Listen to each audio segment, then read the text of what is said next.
Please welcome President and Chief Executive Officer, Teague, John Barratt.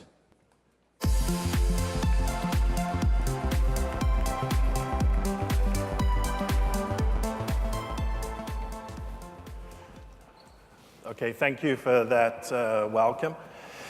So when Rafat asked me to come here and share some examples of our work, I was quite honored about that possibility.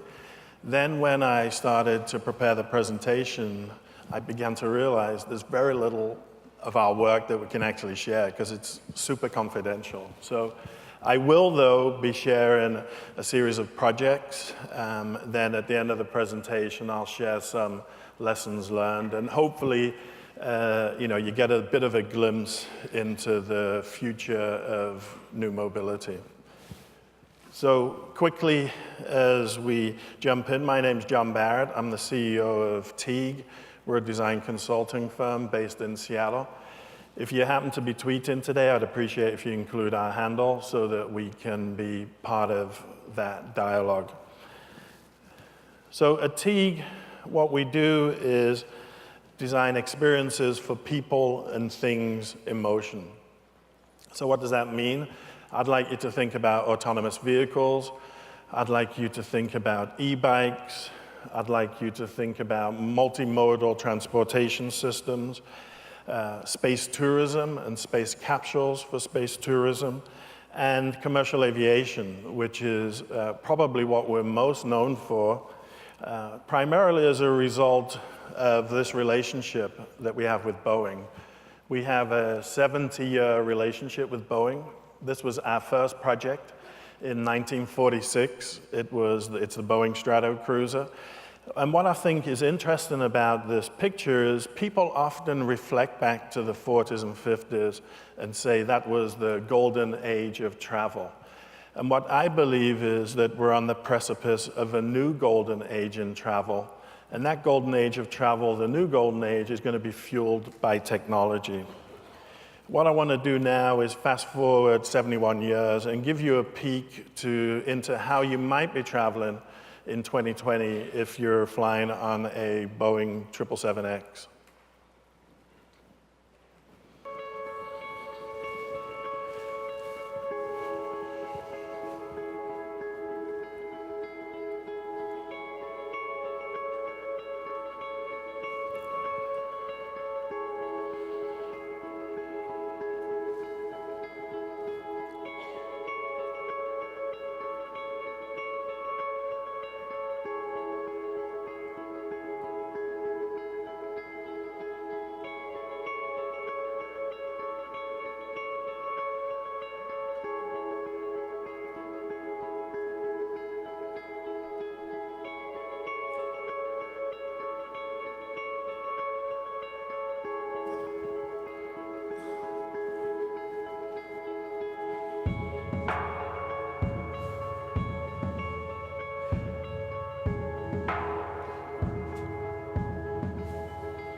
One of the things that I find fascinating in this clip is it's kind of symbolic of how our aviation design practice has changed in the past decade.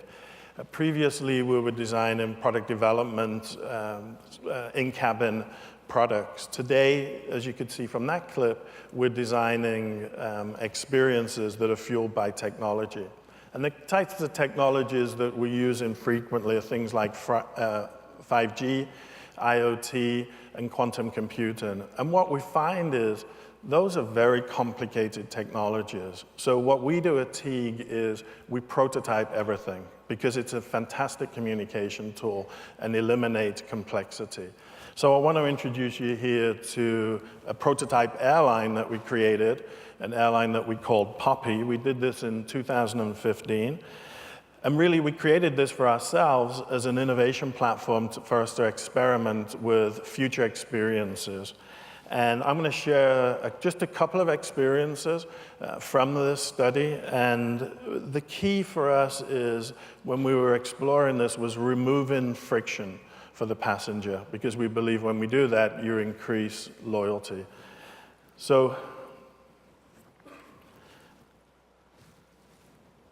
imagine a future, or even today, where Amazon's Alexa partners with Delta and partners with JFK to deliver contextual information that's super useful for a passenger.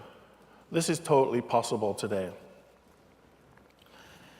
Imagine when an environment knows who you are, knows your preferences, and delivers you relevant information. Here, in an airport, at a cafe, you're getting information to tell you it's time to board, and we're removing friction by allowing you to pay with Poppy as opposed to waiting 10 minutes to get the server to pay your bill.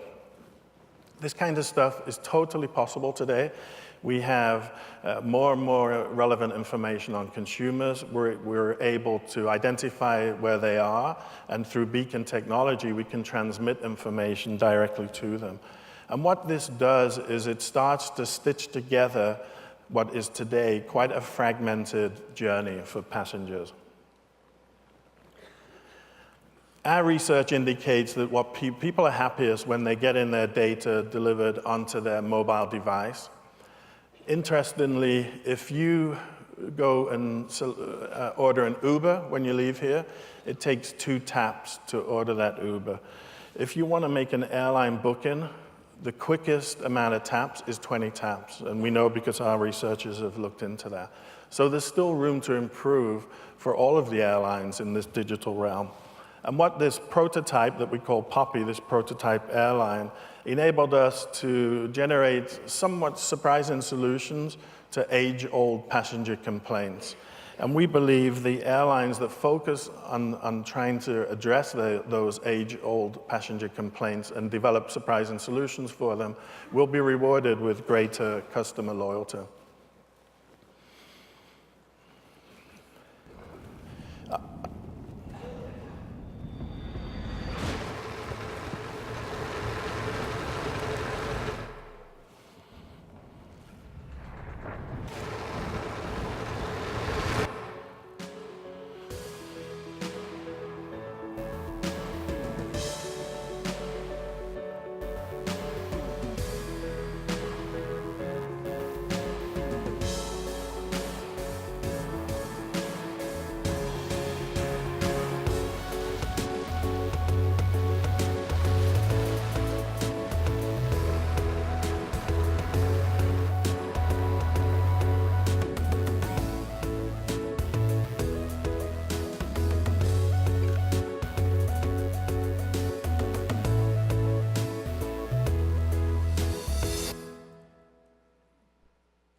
Our work in aviation inspired us to look at other forms of mobility as well. This was the Denny bicycle.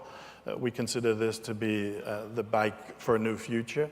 And what's interesting is, even when we take on age-old forms of locomotion, like the bicycle, with the right thoughtful processes on design and innovation, you can actually bring a great degree of freshness to a very old problem. We've positioned our entire business around the future of new mobility. And you saw aviation, you saw e-bikes here. And clearly, when you consider new mobility, autonomous vehicles is a key component of that. And what we're seeing at the moment in the autonomous vehicle space, and particularly in the car space, is there's a real rush to be first to market. And it's essentially a technology rush. And what we've done is taken a step back from that and said, no, let's focus on the pedestrian, and let's focus on the passenger in this autonomous cars of the future. And the reason that's critical is because if the pedestrians and the passengers don't feel safe, they don't feel confident, and they don't feel in control of a situation that, frankly, they're ultimately not in control of, it will slow the adoption of autonomous vehicles.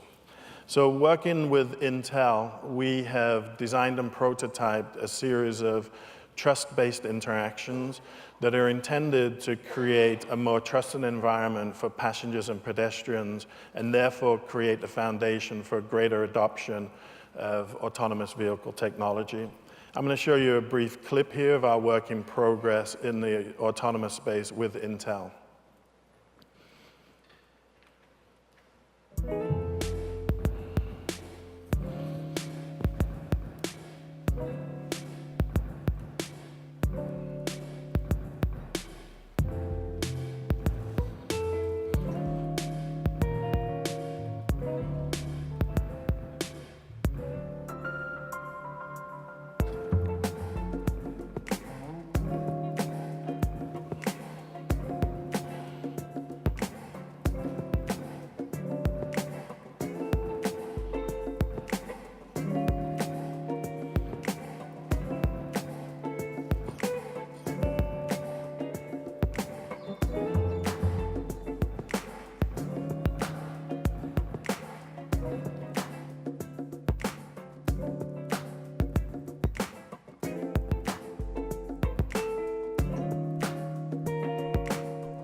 Lastly, from a project perspective, what I want to leave you with is just a sneak peek at a new project that we're working on that we're going to launch over the next few weeks. And we've taken this concept or this idea of trust in autonomous vehicles into an extreme use case scenario.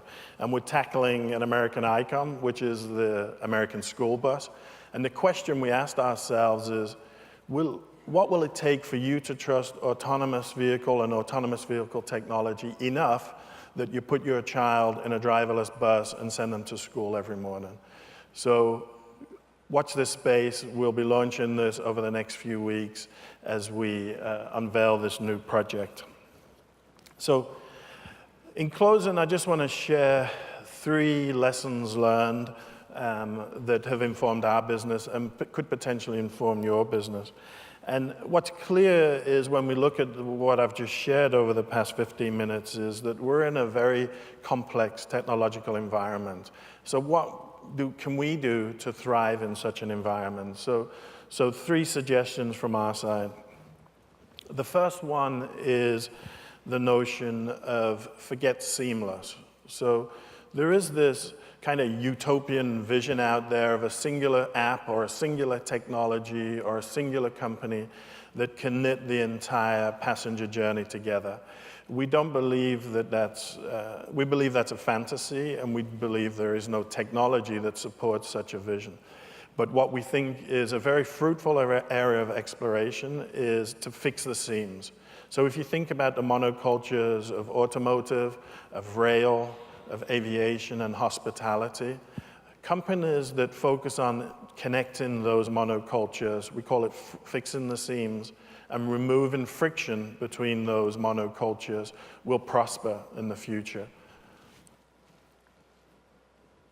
The second lesson that I'd like to leave you with is the notion of adopting co-making as a blueprint for a better way forward.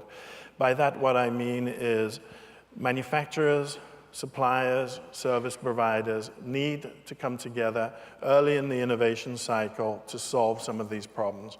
The problems are so complex and the technologies are so complex, no singular company can solve all of these problems. This sounds extremely simple, it's extremely difficult because it involves sharing intellectual property at the outset of an innovation cycle, and that is very problematic. But the companies we work with and the companies we've observed that utilize this practice of co-making are the ones that create the products that are the most successful. And then finally, embrace experiences as your new brand currency. So we're in a very fortunate situation. We have more and more data, very specific data on our passengers or our guests or our users. With new technologies, and in particular with AI, we're able now to create very useful experiences for those people and that enable them to remove the friction from this journey, from this process. So if you embrace this notion of experiences, removing the friction, using new technologies and copious amounts of data we have on our passengers and users, we think you can prosper moving forward. So with that, I'd like to thank you for allowing me to share some of our work. And as we say at Teague, design this day. Thank you.